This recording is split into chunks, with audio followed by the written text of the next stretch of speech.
Listen, piece of the planet. You know what it is? Adisa, the bishop, chilling in not so sunny Silicon Valley today. It's normally been pretty damn hot and pretty beautiful, but today it's a little high overcast. But it doesn't matter because the light is coming from Leeds today.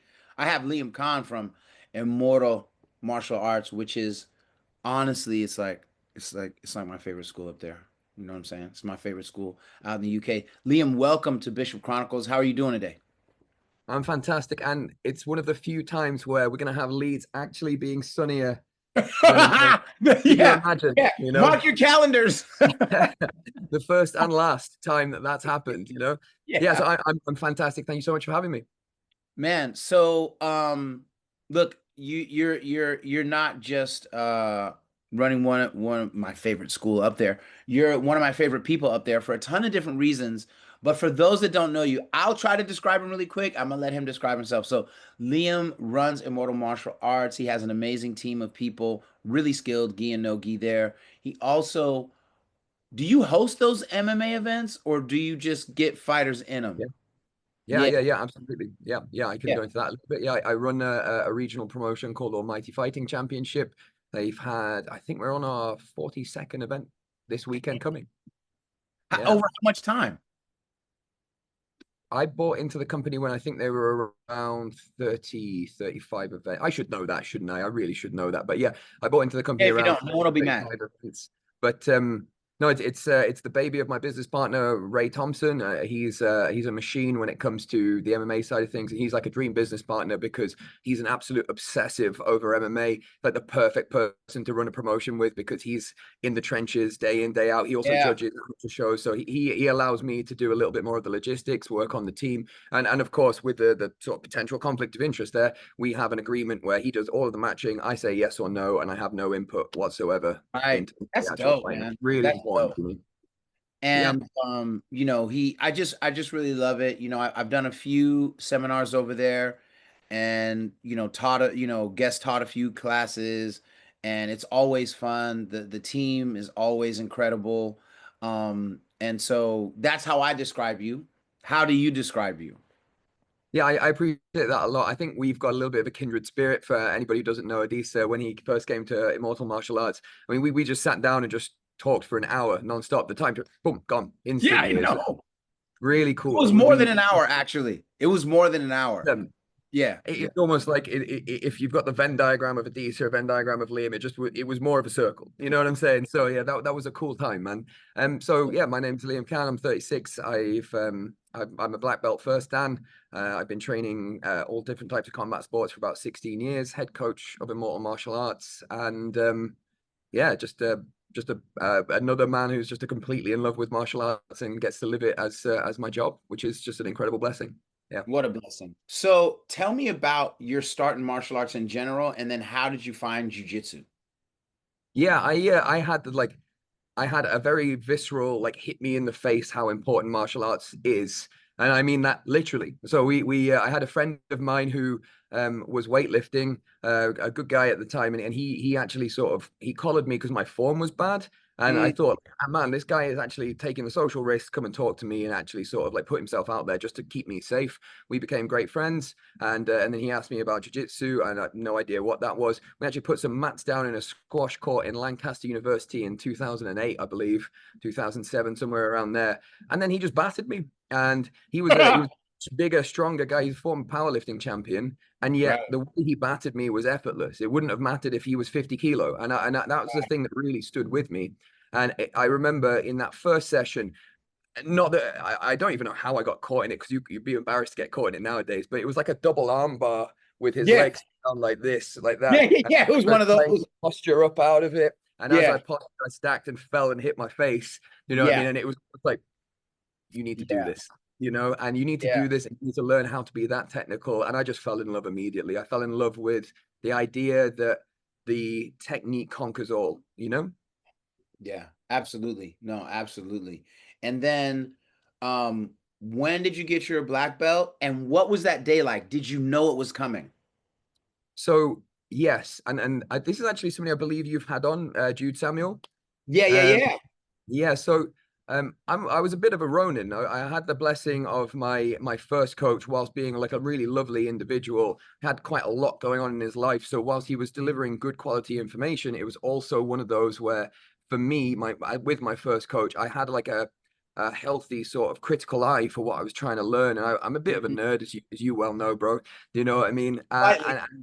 And I was really trying to sort of figure that out myself, as well as learning from my coaches. And then from about purple belt onwards, I didn't have a coach. I kind of went off and Mm. set up my own thing with Fred, who was the guy that I talked to about introducing me to jiu-jitsu in the squash court. Yeah, We yeah. started Scramble Academy Leeds at the time, but then I progressed and I was a brown belt for 4.5 years. I competed on Polaris and beat a black belt, a brown belt, and Jude, bless him, he didn't really have to put himself out like he does, but he does this for a lot of people, and I'm going Jude's to be forever amazing, grateful. bro.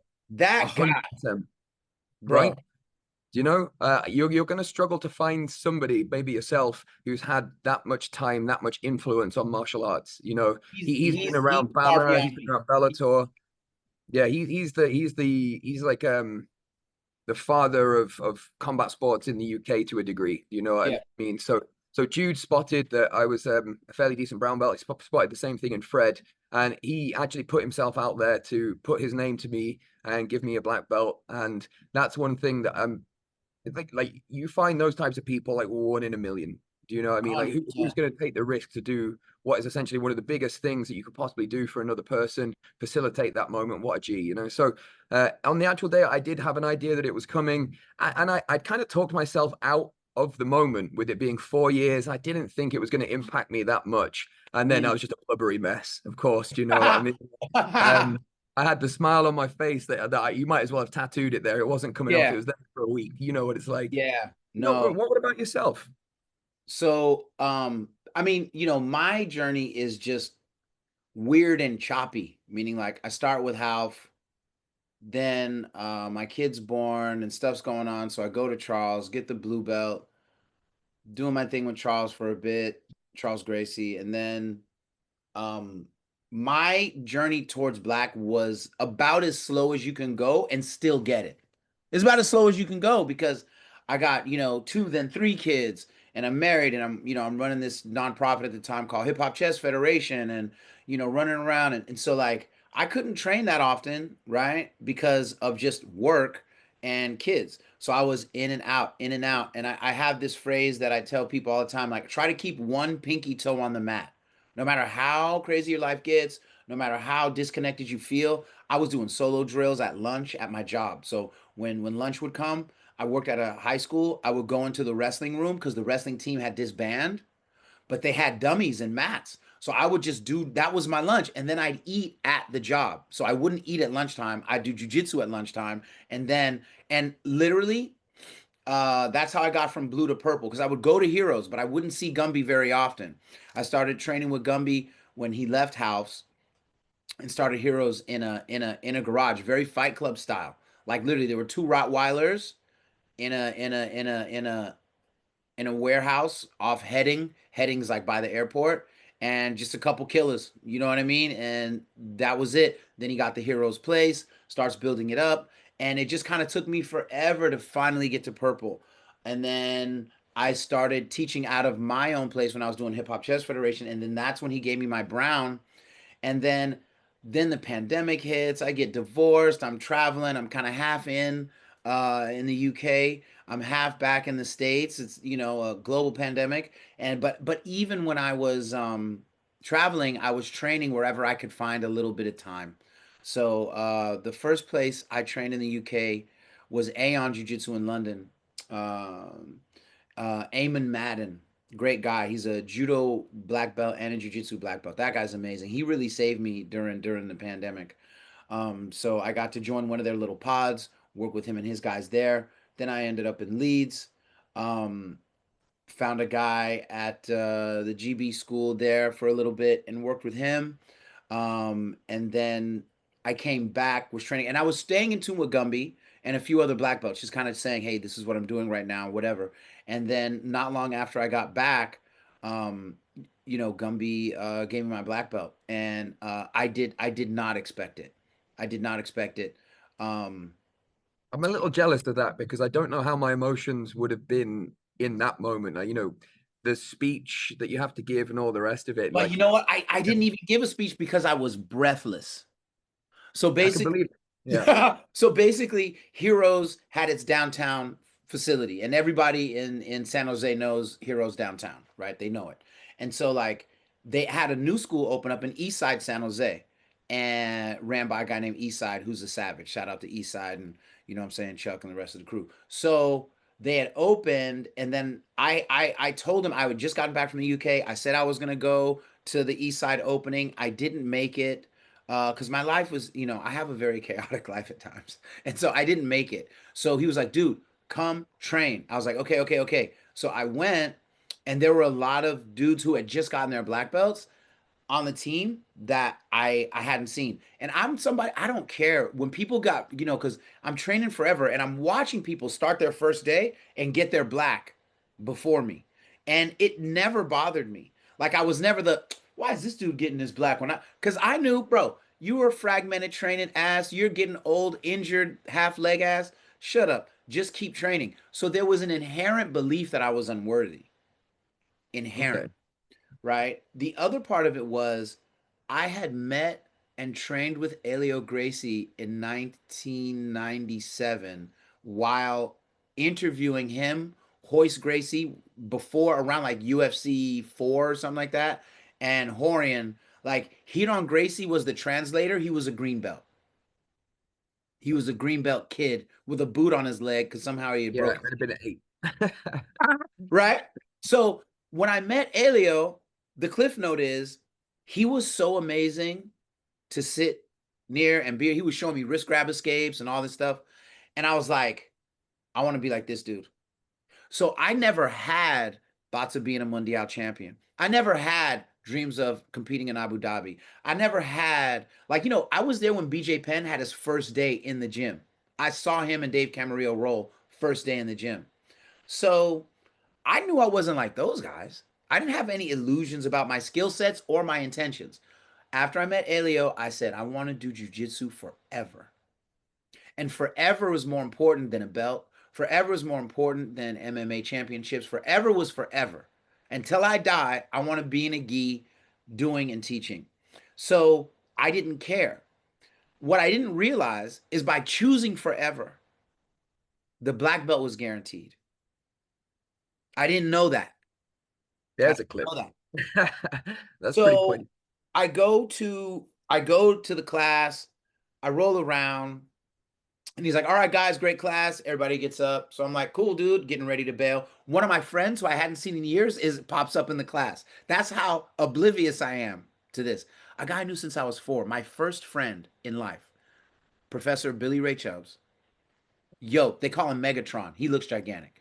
Um, he's there, and it didn't even occur to me that anything special might be on deck. And Gumby's like, "All right, guys, don't forget we got the east side. It's going great, beautiful facility. Da, da, da. We just had a grand opening, and it was a great event, but one fucker missed it. Adisa, come up. You're getting your black belt." I was like, "Uh?" And everybody starts clapping, and I was like, dude, goofball face. Not. I was like, and I was just like, and then it was over. We took a group pic and it was done. There was no, I was speechless. Um, and then honestly, the next day I woke up and like a kid on the day after Christmas, I was on the pillow and my black belt was right there. And then I woke up and I looked at it and that's when I cried. Cause I was like, I actually got it. You know what I mean? But What like, was the from the first day of jiu-jitsu to the black belt? What's that time scale? you're not gonna believe this. First day of jujitsu, the summer of 1997. The black belt came 4 years ago. Okay, so 2021.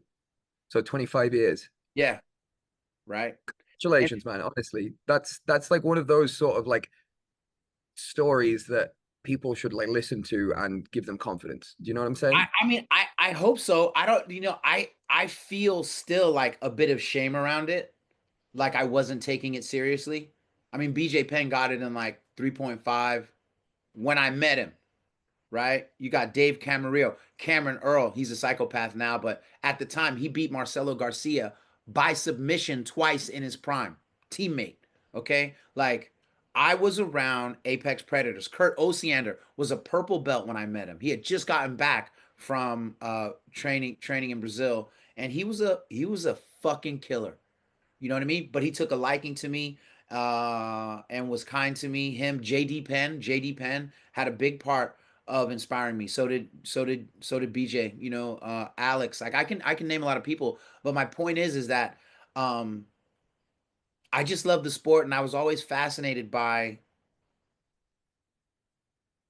oh, someone grabs you like this, and I can just escape and turn around and slam them, or I can be in an arm lock, then shrug my shoulder, turn this way, and I'm out. Like the technique blew my mind, and I was addicted to that, not winning. I had some good comps through the years. I was on the DVD, 101 Submissions Volume 2. You know what I'm saying? Um, Choking a guy into a seizure from the mount while being mounted. You know what I'm saying? So I Nice. had some cool moments, but I was never a champ. It went how I expected it, you know, and so I was grateful for that. Now I want to learn from you. Jiu-jitsu in the UK to me is one of the coolest things I've ever seen. The culture very much mirrors what I've seen here in America. I feel like culturally, Leeds is where the Bay Area was in 1997, meaning it's new, it's exciting, and it's moving. So every couple years, you see a school that's killing it, and you come back, and there's three more schools. Three more Mhm, mhm. schools. You leave, you come back, five more schools, then the six more, 20 more schools, and I love that, right? At the same time, because San Jose has one of the best judo cultures in America and the world, in my opinion. We got San Jose State University, which is ridiculous. Where I was raised in I'm born in San Francisco, raised in San Bruno, California. That's where Willie Cahill's gym is. Willie Cahill was, I think, America's first Olympic judo coach. And I had so many friends that went there. We have incredible, the first woman from the Kodokan who was given permission to teach uh, had her school here. Um, Fukuda is her last name. I'm forgetting her first name, but she was a legend and she passed away. My point is, those cultures really converge with the MMA culture here and the jiu-jitsu culture here. When I look there, I feel like people wouldn't believe or understand it, but there's more intercultural diversity in the martial arts world of the UK than one would expect. So there is Iranian players who got wrestling, there's Dagestani dudes, there's UK judo, which is on its own very formidable. I don't think enough people, especially in America, understand UK judo. How would you describe the pulse of the scene right now and kind of like the general history as if you've observed? Because I want my listeners to learn. Yeah, okay. So UK wide, MMA is in an incredible position. We had like some incredible pioneers with like Michael Bisping and Dan Hardy and these Yeah. guys that sort of really put us on the map for the UFC. But compared to say the US or Brazil or these types of places that are like really really rich with that type of a heritage, like you say, I think we were quite far behind. Now with Tom Aspinall, with Paddy, with Davy Grant, like we've just got name after name after name after name who are Bro. sort of representing martial arts from the United Kingdom like really really really well, and we've got teams that are doing extremely well as well. Tom Aspinall's built that team around him. Carl Prince with Manchester Top Team's got a bunch of guys in there, so we have pioneers. If I was to think about where I am in the scene, our academy is like 2.5 years old, but we've got these like giants of the industry in the UK that provide a lot of inspiration, who've been Yeah. around for a very long time.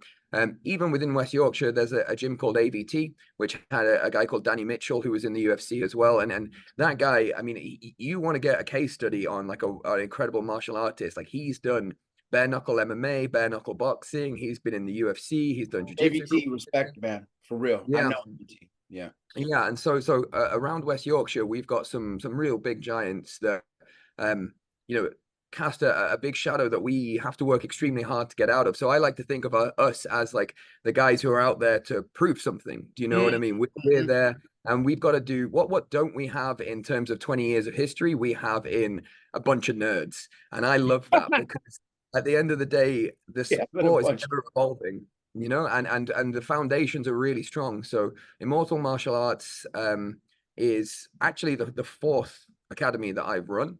And it's really my baby. It's mine, and it's co-owned by one of my black belts who invested in the place and really gave me the opportunity to sort of spread my wings and try.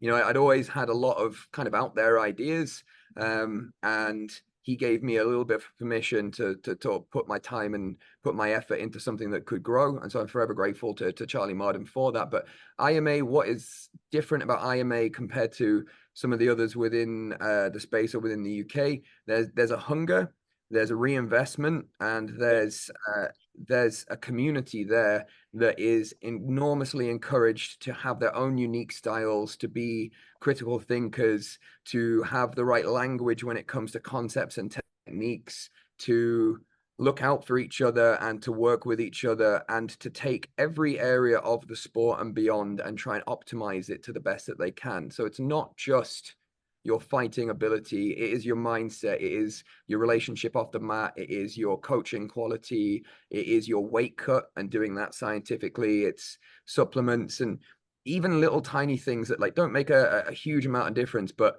in our group chat, we've got a bunch of fighters, and I check once every 3 months whether they all have a set of scales. And if their set of scales are broke, I'll buy you a set of scales, bro, because Yeah, that's because we super need you on important. point, my G. We need you on point. Yeah, so we've got a lot of catching up to do for some of these places that have been around for 15, 20 years who already have guys in the UFC. And I think we are on a path to try and sort of achieve similar results or better in a fifth to, you know, a third of the time. Now, we've set our targets quite high, but we have an incredible coaching staff. And amongst 4 coaches, let me just do the maths here quickly. Across 4 coaches, we have 55 years experience across Bonkers. 4 coaches. Bonkers. Our head striking coach is in pro MMA, Mateus Duzmal. He's had Hey, 140 Thai fights, and he's been 5 times world Thai boxing champion, including salute W. that man right there. You heard me? He is a savage, bro. And he's so nice. He's such a nice Yeah, man. man. He's a beautiful puppy dog who can kill you whenever he wants, you know. At So will. At yeah. will. And Um, and so it's been a lot of investment into the club. It's been trying to sort of build something that, you know, you can be proud of as a co-owner, as an owner, as a coach, as a student, as a member, as a fighter, all of the above. quick question. How did you meet Josh? Yeah, man. Um, Josh is real quick, guys. Josh is so dangerous. yeah, And bro. He's I just had, entered the 20 grand tournament, the Savage, under 100 kilos as well. Let's go. bro, You know? listen, Josh is so crazy. I can't wait to get him on the show. Okay. Yes, yeah, you But should. Absolutely. I heard about him fragmentedly. He lived in Bradford, right? Was that the deals he Yeah, was, he got his black belt from Henna, I believe. or From the Hiron, one of them, or both of them, yeah, yeah, something. well, yeah, yeah, Yeah. yeah. Hiron Or and Henry both, yeah. Gracie, right? He was Yeah. originally, I think, before he came back to the UK, he was teaching in Bahrain, I think, the Gracie Jiu Yeah, Jitsu yeah, in yeah, yeah, Bahrain. yeah. Now, I had 100%. heard about him through random channels. That there was this guy who was really amazing and blah, blah. And I was just juiced to come across him. Then Hiron comes to the UK. He has a seminar in Stockport at the Gracie Academy in Stockport. And he's like, I was like, yo, you're going to be in town? Now, again, known him since he was a green belt. This is the first time I'm going to be in his presence with a black belt around my waist. So I'm juiced. Just at the history of it. You know what I mean? And we were friends between the whole thing. You know, I might call him randomly. He might call me randomly when we're in the same city. We try to kick it, whatever. I go with Professor Stefan Zoll, Yeah. who had a lot to do with how I ended up in the UK. And he's a black belt under Ricardo Laborio, if you know Real Savages from Carlson Gracie, American Top Team, all that. So I go to the Stockport thing, and that's when I met him, saw him for the first time. And he was so chill, so nice, you know. And then we got back, and then I didn't see him, I think, until we met. I think, you know what I mean? I think that kind of gap was, and man, so cool, so technical. And when I talk to Sean, you know what I'm saying? When I talk to so many other people, they're like, yo, Josh is so skilled. And when I go like, what are you working on right now? They tell me something crazy. So tell me about how you guys met and how he became a part of your team. Because for the gi side of it, I am a gi and a no gi nerd, but like he's incredible. Tell me about. Well, we're super lucky to have Josh. Like he's been training the same period of time as me, 16, 17 years. Mm, And do you know what? This is going to sound bad because he's actually told me. I can't even remember how we met. We've been in the scene together love around that. this area, but he That's always knows, a and great sign. his mind is sharp and focused, and he has this thing for dates, man. He would be able to tell you the minute that we met as well. He is a savant, but he's also deceptive because he's just so lovely. Do you know what I mean? The first time that I met him, I was almost skeptical with how lovely he was, and it didn't process to me that you can have somebody this sort of warm and genuine without there being some sort of ulterior motive. And having trained alongside him for like 2 years, like I was completely unfounded, and he just is who he is, and that's something that anybody who meets him is going to be able to sort of express. And the same with his partner Charlotte. They're both just like a wonderful couple. They're like Disney, you know Dude, what I mean? he's so hard It's to not love. Like right, he's so know. cool. He's Yeah, so cool. He's 100%. so funny. He's so insightful, and he's authentically humble. Like he's not gonna like unless you ask him, he's probably not gonna say a lot. But when he's on the mat, he's gonna do a Oh, lot. he's a savage He as teaches well. he teaches unbelievably clear, like the way he speaks, the yeah, he's cool, man. He was a great fit for the academy because the academy, like, it's so hard to find the right Venn diagram of like a cool person, good technique, and a community focused. Do you know Yeah. what I mean? That's tough, man. So Josh was like a great find, and as I said, like he was coming back from Bahrain, or he wanted to come back from Bahrain to be back with Charlotte, and um that was something that just coincided perfectly. And it was like something else for me. Like you know yourself, if you've got to teach all the time, there's a certain element of quality that you want to keep up all the time, right? You know what I mean? Like you're if it's your place and you're not on the mats, then you want somebody who's going to be a great representative of the spirit and the brand that you Yeah. produce. And the You know what I mean? technique, And you're gonna know Josh, like that what you want passed on is getting passed on. exactly. And also just the confidence that like, you know, if I broke my leg horribly and Josh took over for a while, that it would be amazing. And I think like this is also worth mentioning. We've got another coach, a black belt that I trained from zero to hero called Steve. And Steve again Who doesn't love perfectly Steve, huh? Steve McBride is somebody who perfectly encapsulates the same type of ethos as Mateus and Josh. And Steve, like what people don't know is he was like when I say world class, I mean the top world class in the game of skate and skateboarding. Like he can do things on a Yeah, he skateboard was telling me that no after I other did human when I being was has when I ever did seen my in his iron life. hook thing. He's got tricks named after him, sort of thing, you know. So what Steve had in essence was the journey to mastery in something. And you know, Miyoto Musashi in the Believe. journey that, you know, once you know the way in one thing, you know the way in all things. And so Steve having the way sort of mapped out was one of the fastest progressors that I've ever seen. And with that technical mind, that is the coaching staff. So we've got Steve, Mateus, and Josh, three very, very different characters, but having the same qualities that really make IMA a special place. And I'm so lucky to find a Josh, a Steve, a Mateus, and I've got three of them, bro. Bam, all You know what I interconnected, mean? right? That's All it took crazy. was 12 years, you know? Yeah. Dude, I mean, it's really interesting because again, like people who don't know me and people who don't know you and the school may think I'm overdoing it, but like I'm really always impressed with the way the school looks, the size of the school, the equipment you have, the cage upstairs to practice in. Sean and I, like the day after I did the Iron Hook Cloud Scroll thing, we went back because I don't think I got through enough of certain aspects of stuff. And so I kind of went into a wormhole with him. And I was just sitting there with him going over some stuff. And it just kind of hit me what a blessing the entire scene was, you Mm. know, Yeah, and like not to say I said, nothing we're of the really very people, of the grateful to actual Charlie Morton. students, and the energy they bring, man. It was really beautiful, bro. Really beautiful. Yeah, thank you, man. Thank you. So let me ask you, because you train so many people and I train a lot of people. None of them are doing MMA or anything, but a lot of them are, they're doing the ADCC Opens, and they're, you know what I mean? Some of them are definitely doing IBJJF, gi and no gi and all kinds of different super fights and stuff. Um, how do you work to make sure that your students are as aggressive and technical as they need to be? And how do you set that mindset up? How do you help them cultivate that mindset? Yeah, how do you help them cultivate the preparedness mentally to Mhm. do this? Yeah, that's I think everybody has a slightly different style as a coach. So I'm going to bounce that question back at you after I've said my piece. Yeah, But sure. um, I think there's more than a singular answer that I can give there. And so forgive me if I'm going to jump into a couple of different things here. But Yeah, I no, think no, no, do your I thing. think first and foremost, I'm going to steal one thing from John Danaher that I really love, which is that if you're extremely well prepared, you naturally have confidence.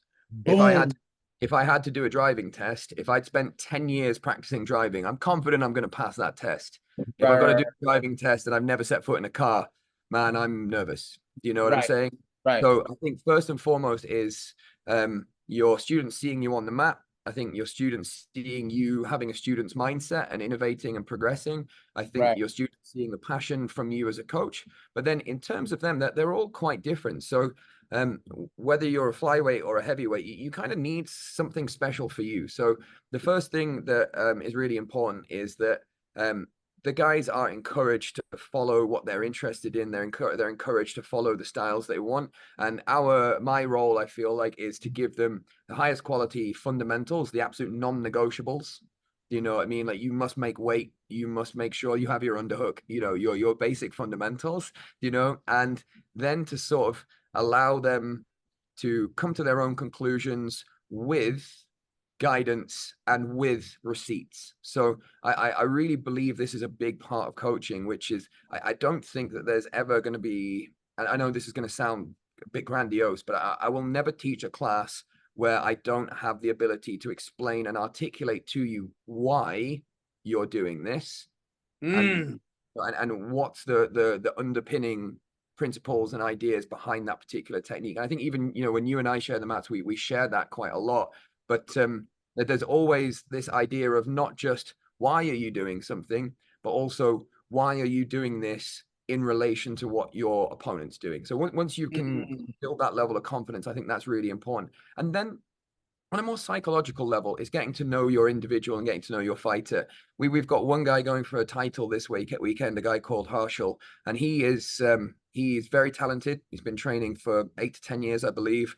But I was trying to find the best way to corner him. And so I think as much as I'm expecting my students to do work on what I teach them, I'm expecting me to do work on my students. And so when it came to his sparring leading up to this title fight, bro, I tried to corner him in about 8 different ways. I tried saying some really nasty stuff. I tried saying some really positive stuff. I tried saying some really technical stuff. I tried saying some really emotive stuff to try and get Mm. more out of him. And he didn't respond well to nasty. He didn't respond well to emotive. He didn't respond well to positive. He responded best when I said to him, stop going out there to win a fight and go and get me a W. Just go win a sport for me. And all of Mm. a sudden, he just bit on that. And yet somebody else, it might be like it might be somebody, one of our other champions, Roshan. Okay, if I say to him like, "Oh, I need you to switch on. Let's get fired up," you're going to see a completely Yeah. different athlete the next round. You're going to see somebody who's going out there to Right. win a fight, not a contest. And so, Right, right, having right. that ability to be adaptable and learn what your fighters are confident in, what they're scared of, what they want to do, who they want to impress, who they want to be. Having all of that information creates like a quite a holistic sort of guide that you can kind of work of. And I kind of think of myself a little bit like a human chat GPT. And so the more Right. information you can feed into me, the better quality I'm going to be able to put out. And it's my responsibility to seek that information. Last and most important is redemption. I these guys, like every time that they're about to step into the cage and we have that last hug before I go to the corner and there's that mesh in between us, the last thing that I say to them is that I'm proud of them. That's the last thing before they step into the cage. You know what I mean? Because it's incredibly important for my fighter to know that the work's been done, the outcome's been decided. You're going to go in there and you're going to execute. But it's a 50-50 sport. It's inevitable with enough fights that if you're properly matched, you're not always going to see success. And that your value as a human being is on the mat day in, day out. And I know you're going to do the best because I'll see if you're not going to do the best long before the fight ever happens. Does that make sense? So the Dude, idea of redemption, if something goes wrong, is extremely important. And I've sat with fighters who have lost before. And the thing that we did in the changing room afterwards, we sat down and I said, I need you to give me a list. After he's lost, he's really upset here. Give me a list of everybody that you need to thank for this camp. And we sat down together and he's like, I need to thank my mum because she helped me with some meal prep. I need to don't thank make this. me cry on this. Don't make me cry on this No. podcast. And so we went through the whole thing and afterwards you can see the light come back into them because they realize what they have and that they've just lost a sporting contest. Like no concussion, no nothing. You've got everything to be thankful for. Damn. Damn.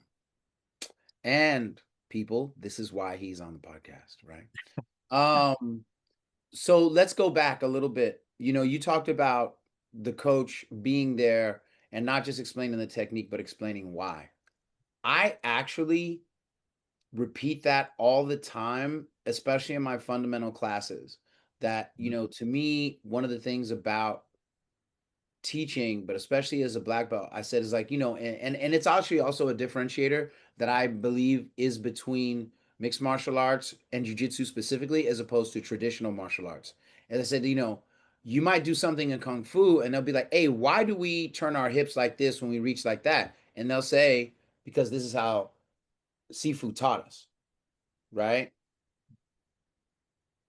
Yeah. But in jujitsu, they'll be like, hey, how come when you're arm barring from the closed guard and the guy's trying to punch you, you pivot this way, or you change your grip there, or you post away like that, or you turn your head this way? Why do you do that? And you go, oh, because if I don't, I'll be stuck on, you know, in a belly down arm bar that might not work. Or I do this because if I pivot like this, there's no way I won't beat him to get the leg over his face before he stomps on mine, right? Or whatever the answer is, right?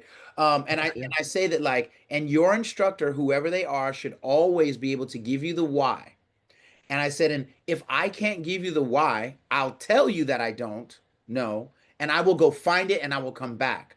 I'll be like, Gumby, what is the reason we Liam, so I was training with this guy and he asked, right? Like I don't have a problem saying what I don't know, and also I will never teach what I don't do.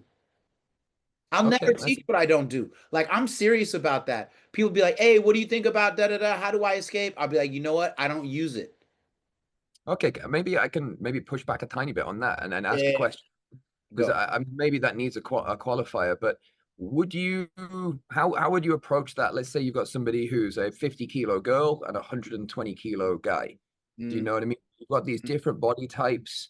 Do you know mm, what I mean? May not mm. necessarily like, we've got a blessing of having Steve and Josh in the gym. Steve Right. is spinning around all over the place. He's on my leg. Stop. Right. And Josh is Right. crushing me into the floor. Do you know what I mean? And they're kind of different approaches, but I might not have the same speed and mobility of Steve, and I certainly don't have the strength that Josh has. Do you know what Right. I mean? But they Right. might want to approach it different. So, in the spirit of great discussion, how would you square that circle, do you think? Well, so what I do is this. I'll tell you a really interesting thing. You're okay. So the short answer is, um, one of the great things about me as a teacher, and I don't think there's a lot of great things about me as a teacher, but one of the great things about me is that I actually learned really well from Gumby and I observed Gumby as a teacher. And so a lot of times when I go to Heroes, I go to the fundamentals classes. I don't go to the advanced classes. I pay very close attention to what he says is important about a position. I pay close attention to how he engineers moves for students.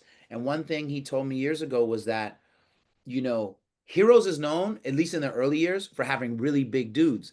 But Gumby, 175, maybe, right? Um, and so I learned early that his gift wasn't just knowing jujitsu from Ralph Gracie. His gift was knowing how to teach jujitsu to different body types. And as I started looking around, I noticed that the initial group of elite students from almost any gym always have the body type of the founder. That's Almost interesting. always. You go, oh, they're from so and so gym. And him, oh, his top three students, same body type. Ironic, right? So then where is the gem? The gem is in being able to say, here's a 6'7" guy. I'm going to show him how to do the same armbar, right? Now, at the same time, I remember when I met Kurt Osiander at Half Gracie Mountain View in those murder days, and I was trying to do an armbar from the closed guard, and I failed. And I was 50-50 with the armbar. It was the first submission I ever got in a live sparring round, but I wasn't really good at it for some years, honestly. And I was trying to do an armbar, and I failed. And he sits down with me, and this is early, young, tatted, heavy metal headed Kurt. And he's like, "Hey, dude, listen, bro. You you can't move like Dave, bro. You can't even You're move quite a good Kurt, by the way. That's how you know I learned from him, right? You can't even learn like you can't even move like Half, bro. Uh, you're like over 6 feet, okay? So you're gonna need to use your legs different than they use their legs. So let me show you how to make your armbar better. And he starts showing me how to fight as a tall person. Changed my life. Then I go, brr, brr, brr, my mind clicks, and I'm like, from now on, I will only seek to see what 6 foot fighters do in the cage and on the mat. This doesn't mean that I don't watch Marcelo Garcia. Are you crazy? This doesn't mean that I don't watch BJ Penn or whoever, but it means that I'm looking at 6 foot and over fighters. How do they take people down? How do they pin them? How do they escape? Right? How if it's real fighting, how do they get in? How do they get out? Right? And I'm fighting like that. So, long story short, I got this girl, I got this guy. I'm going to pay attention not only to their body types, I'm going to pay attention to their psychologies, and I'm going to pay attention to how do they learn moves best from me? Do they learn it from watching me? Do they believe my words? Sometimes now I have this thing where I show a move, especially when I'm teaching kids, right? I'll show a move, and then what I'll do is, okay, you two, escape that position. And okay, now switch, right? And I tell him, I'm not showing you this, I'm not having these quick, and it's just for a minute. It's like a 2 minute thing that I do with two groups of students. And I say, I'm doing this so you understand that I'm not just telling you something to say it. If you put your hand here, they can't put you back in the guard. If you know what I mean? If you shift your hips this way, it's much harder for them to move you. So I'm letting them know. So I always just That pay attention sounds to a that. bit like the eco sort of debate that we were kind of talking about before we jumped on a little bit. Sorry. Yeah, yeah, no, no, no. It's true, it's true. And so, like, I teach for how they learn. I think that's my gift. I understand, or I try to understand the method in which they learn, and I realize in the same class, I got this tall guy named Jeff. He's like 6'4", hella long, blue belt dude, right? I'm not gonna teach Soleil, who's like 5'5". I'm not gonna teach them the same move. I may, when I teach the class, I'll go whatever, but the details I give Jeff will not be the details that I give Soleil. They will not, right? And so that's a skill that Gumby gave me. That's a Do you skill that think I like, inherited from Gumby. so? One of the things when you've got somebody who's so experienced like yourself, a question I always love to ask is because it's who was it? It was it might have been John Kavanagh. I can't remember who it was, but somebody said basically the good shit sticks. You know what I mean? The thing that's like incredible, like lands. So the thing that I would ask you is do you have perhaps like one or two sort of coaching concepts or ideas as a coach or approaches as a coach or thought processes or little strategies like when you're talking about I see how different people learn and I try and adapt and I'm a little bit focused like is there maybe a golden nugget that for any aspiring coaches that might be listening, or even for me that you might have that jumps out? I mean, I know I've got a couple, but I'd be really keen to hear, if anything jumps out, what's the good shit for Adisa? It's first of all, it's hilarious because like I'm frightened by the sharpness of your mind and the type of stuff you ask. uh, But it's good for me. But it's good for me. So the cliff note is I really love how honest you are, man. it's I appreciate that a lot. You know what I mean? Because that's unique. That's a humility that you're not getting everywhere, particularly not on camera. I like that. I definitely start from the Socratic idea that I don't know jujitsu. I'm trying to learn it.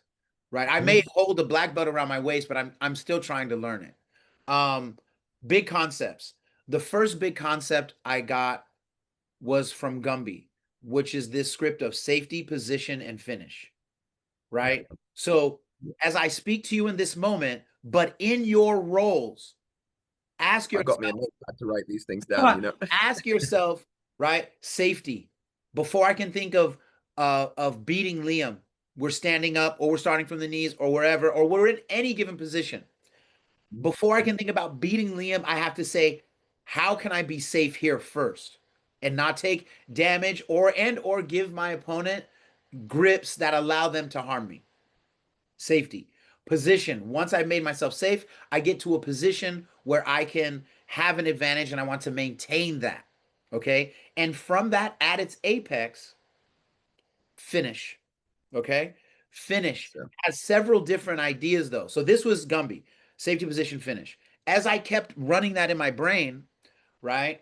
Um, and quick footnote, under that umbrella, people don't realize a lot of times when they lose submissions from any given place, it's because the position wasn't what they thought it was. It was man, what preach, you thought you it was. know. So they're like, oh, now I'm just going to step over and mount. Half guard, three-quarter guard, half of that, and then a leg lock, berimboloed, whatever happens, right? So is your position what you think it is? Do you have the discernment? Can you really get to the mount right now? Or are you just hoping and stepping? Totally different, right? And if you try to finish when the position isn't right, things crumble. If you try to finish and you're not even safe, things crumble, right? And so you have to understand that for yourself. But what I learned over the years was big idea thing is that sometimes the position is the submission. That's something Oh, I just figured out yes, within the last year. for If I for can for a get split second. here, it's over. Yeah, yeah. That you're so spot on, and like I can't even keep my words in. You're that spot on. I literally taught a class yesterday, and as I taught the class yesterday, I was talking about the armbar, Yeah. and I will openly admit I don't know all the Japanese names, but Yeah, Jujitsu yeah. Likewise. means pin. Do you know what I mean? So Yeah. if you've got somebody in armbar, like the thing that we did in class yesterday is like you have the armbar, but you're not allowed to extend it. You're just allowed to have it sort of bent. But can Mm. your opponent get out when you just sit there indefinitely? Because if your armbar isn't a pin, then it's not an armbar. It's not a Jujikatami. Do you know? And so, like you say, the submission is the position. The position is the submission. Like you should almost like, that safety position finish that should be on a t-shirt first and Like foremost. straight You up, know what right? I mean? Right? But yeah, you're so spot on, and again, like you're so spot on to the point where I can't even be polite and let you finish. I'm like, I've got to jump in. No, it's fine, it's fine.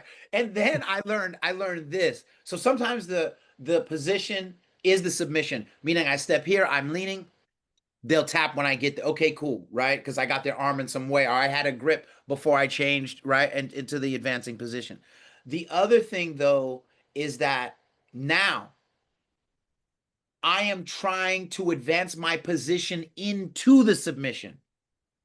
So I'm not just going for an armbar from here or a choke from here until I hear that, right? The position will get worse incrementally until I get the tap, Yes, sir. right? That's like at my best jujitsu, that's what's happening. At my best coaching, that's how they're receiving it. So that's one big idea. The other idea is something that I had to ask myself, and then I'm going to ask you this question is I read the amazing book that I think every jujitsu student should have, which is The Rise and Evolution of Brazilian Jiu-Jitsu by Robert Drysdale. That is mandatory reading. That is mandatory reading. That is mandatory reading. He has another book called Opening Close Guard, which is in itself a masterpiece. But like The Rise and Evolution is big. It's big, right? Opening Close Guard, I read in a day. I read it in a day. I was just like, oh my God, oh my God, oh my God. And then like I was almost like I swear when I woke up, I think the next day, I had like maybe 10 pages. I mean, I went through I that book. really I hope sat that you turn the still. pages with shoulder I length. sat still, bro. I was like, and then what? You lying to me? I mean, like, I went all the way. But his last book is an absolute masterpiece. But he has these sections where the way that he's thinking about jujitsu is so beautifully complex and yet simple. Long story short, he has a whole section in there trying to define jujitsu. Like, what is it? What is it?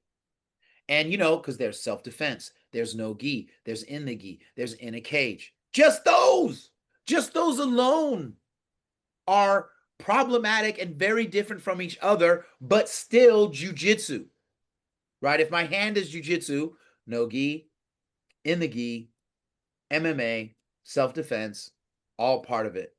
Okay. Yeah. So what is it? How do you define it? And so I asked myself, okay, take everything that you've ever learned and saw away. How do you, Adisa, how do you define jujitsu? And it took me a couple days, and this is what I came up with. And then I'm going to ask you, what is it?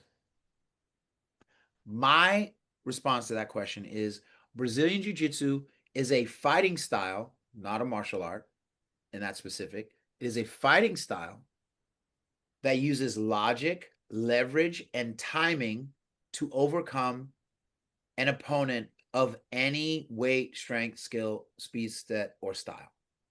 That's what it is, right? Now, when I talked to Robert Drysdale, and I need to go find that interview, but his argument was that other martial arts could claim the same. I would not.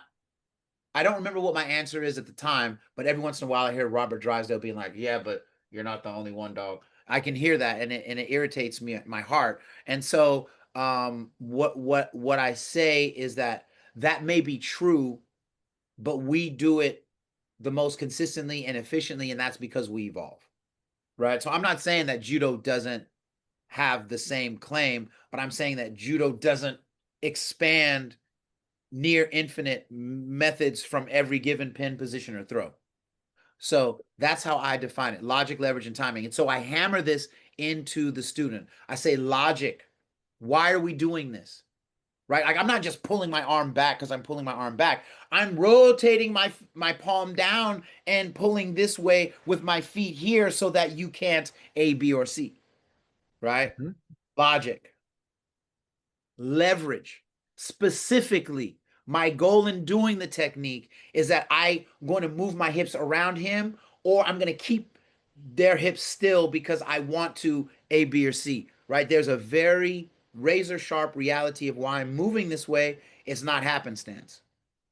And timing, right? The when of it is more important than that I do it.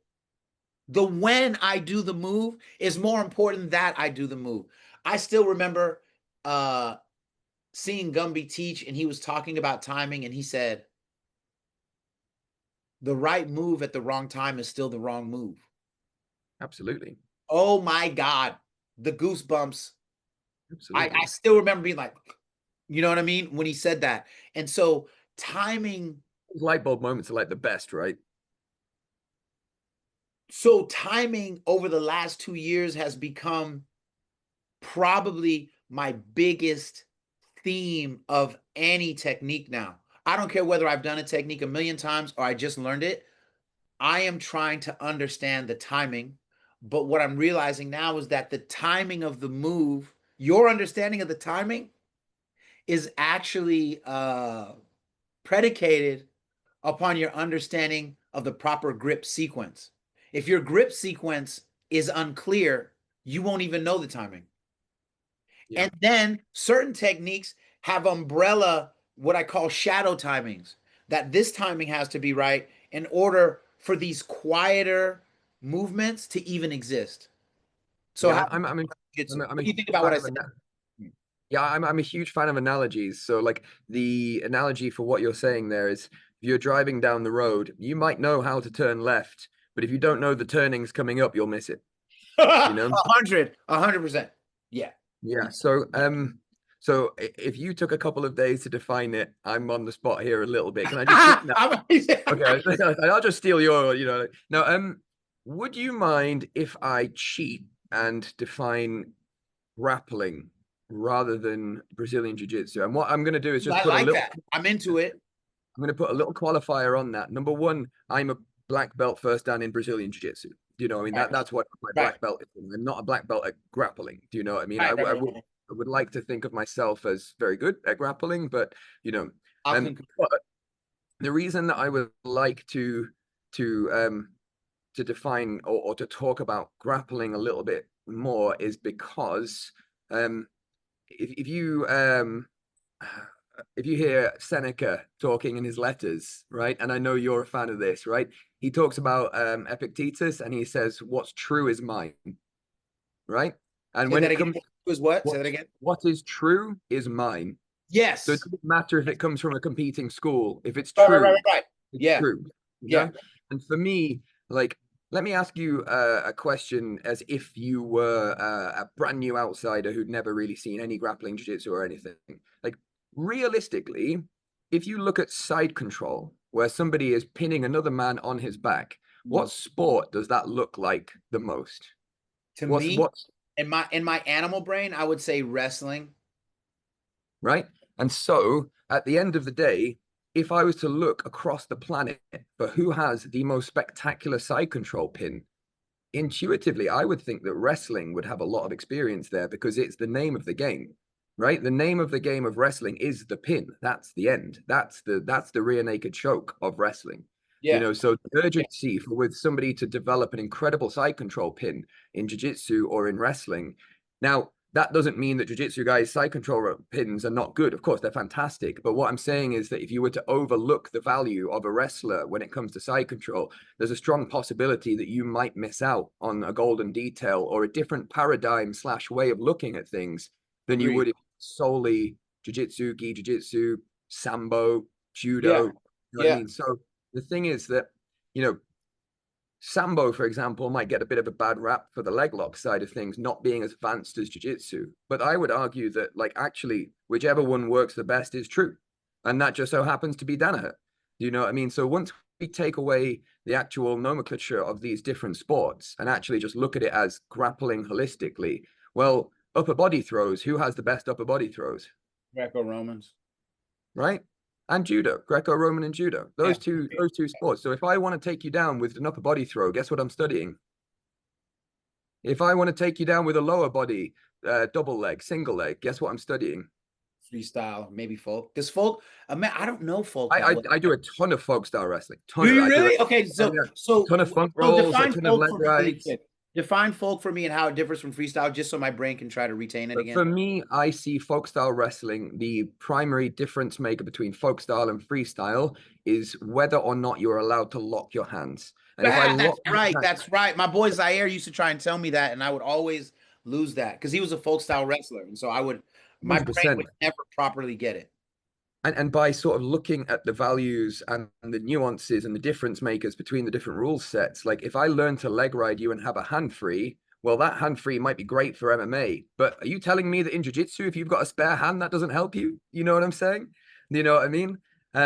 And so whether it's learning pinning from wrestling, so for example, I like to use a through the legs pin and around the head, you know what I mean, rather than Right, a traditional underhook.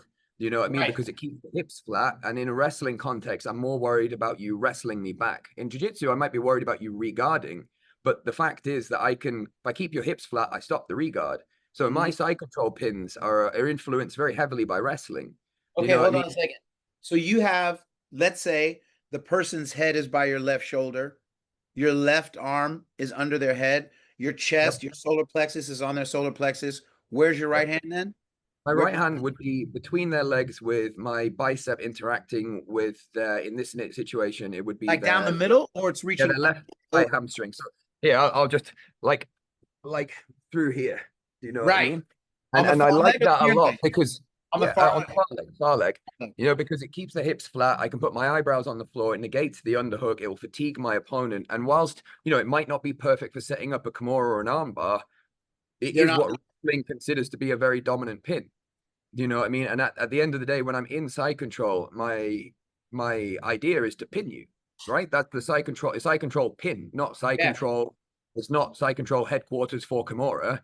You know what right. I mean? Right. So again, like it's not that I'm saying that I wouldn't be dynamic and shift through different transitions and positions and all the rest of it, but when it comes to looking at grappling sports, or what I would define as essentially sort of, a sports without striking impact, you know what I mean? Like I want the best. I want what's true to be mine. Do you know what I mean? And so if that comes from wrestling, if that comes from judo, if that comes from sambo, if that comes from catch wrestling, if that comes from arm wrestling, right? The idea of pronation and Yeah, keeping yeah, your yeah, shoulder in. yeah, yeah, I yeah. don't care what the sport is. I just care if it's true, it's mine. And if we were to, language is simultaneously the greatest gift humanity ever had and also the worst curse. Because if you Mhm. don't have a word for something, you struggle to visualize it. But in the same breath, if you have a word for something that isn't real, you can actually make that real when it isn't. You know what I mean? Which is probably something that we could delve into really, really deeply. But you know, I mean, I could think of a bunch of different examples that fit that almost I could Dude, do it this is without why putting we people have to do another podcast. Yeah.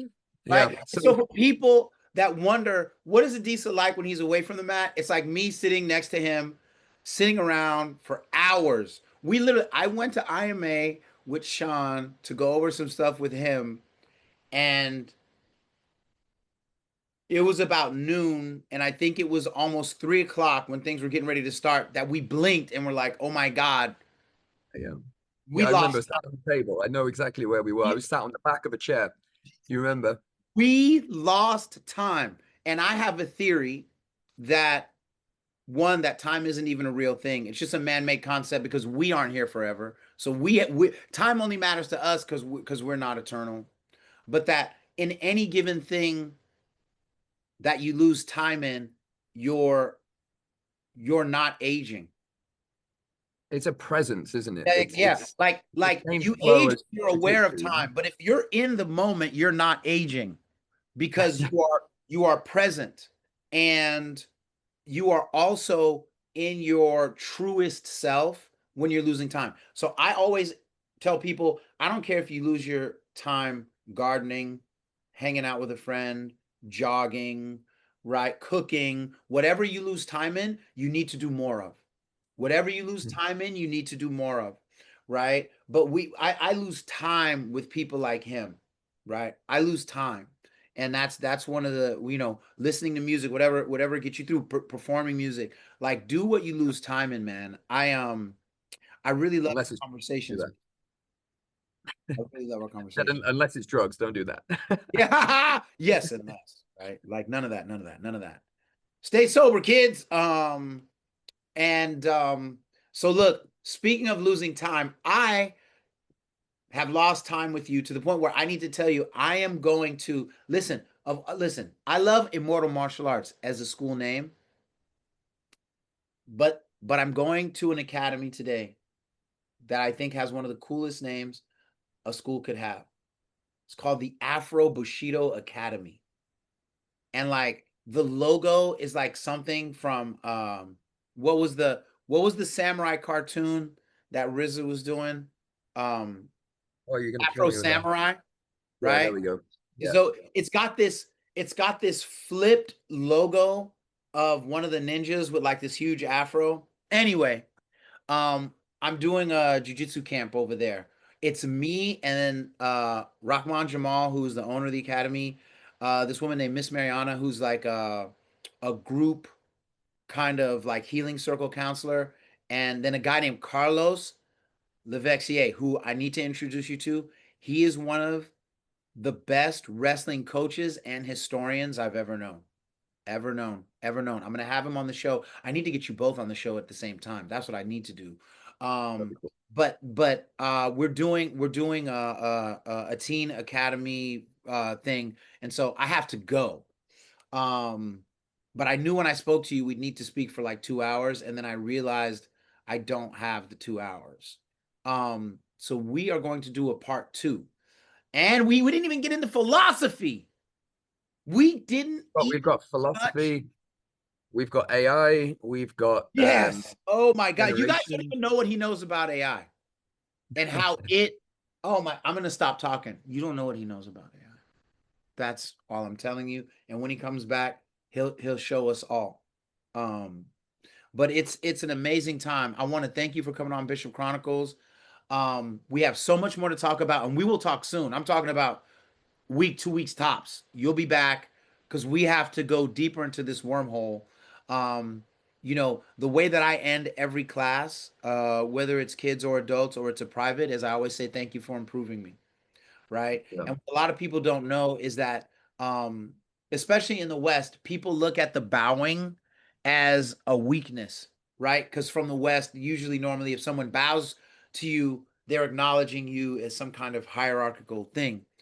Jigoro Kano, the guy who founded judo, he says you bow to thank your opponent for improving you, I'm right? certain that's what they say. Something like it is the domo arigato as their Yeah, yeah. You always bowing. thank your opponent for Thanks, improving you. thanks.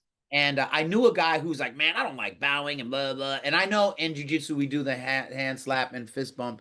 It's kind of like the universal thing. But I always do a slight bow to everybody because Jigoro Kano's point was you cannot throw yourself, you cannot armbar yourself, you cannot, or you shouldn't be able to triangle choke yourself. Most people can't. And so I always try to make sure that I thank every student. I say thank you for improving me, right? Because I couldn't be a better student without you, and I know I couldn't be a better teacher if you weren't here because I'd have nobody to teach. I'd be sitting by myself. And so every time I hang out with you, um, you improve me. And so I want to say thank you for improving me by spending time on this podcast. And I look forward to getting you back on. And tragically, I won't be out there nearly as soon as I had hoped to be. Hashtag sadness. But when I am out there, I'll make sure we get some time, man. The feeling is entirely mutual. Thank you very much for your time, man. And until next time, let's hope it's soon. Yeah, absolutely. Oh, do you have any upcoming events? And how can people get a hold of you? And what upcoming events do you have, whether it's a seminar or whether it's events for your students?